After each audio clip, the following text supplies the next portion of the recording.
The boss of ASIO, Mike Burgess, gives this annual threat assessments once a year, and what he was revealing last night in the speech was about this so-called A-team. ASIO's named it the Australia Team, A-team for short, and what it is a group of foreign spies collecting information about Australia. So they've been reaching out to business people, academics, politicians, business people, and Mike Burgess confirmed last night that several years ago, this Foreign Intelligence Service successfully cultivated and recruited a former Australian politician. Now, this former politician even at one point proposed bringing a family member of a Prime Minister into the spy's orbit. Now, we're not told which party this politician is from or what the matter was about or who they are, but what Mike Burgess did explain was exactly just how this spy group was working in Australia and how they were obtaining information. The A-team members trawl professional networking sites and look for Australians with access to privileged information, and then use false anglicised personas to approach their targets.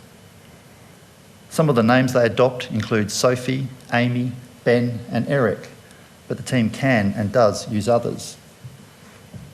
They pose as consultants, headhunters, local government officials and think tank researchers, claiming to be from fictional companies such as Data 31.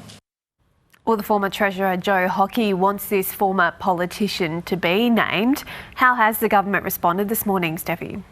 Well, Joe Hockey is furious, Bridget. He says that not naming this politician besmirches the reputation of all current and former politicians. He also says that the speculation does damage to the integrity of politicians, not just here in Australia, but overseas as well. So he's demanding that ASIO name who this person is. Some of the speculation this morning is suggesting this relates to a person conducting these activities prior to 2018.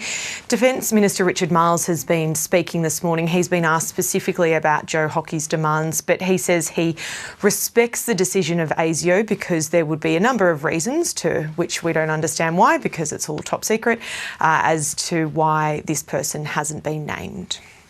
I think there's a whole range of reasons why individuals would not be named, and that detail is not out there. So I respect the decision that ASIO have made in relation to this.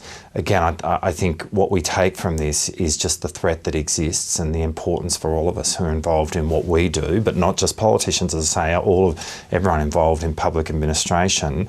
Our duty is to be acting in respect of Australia's national interest.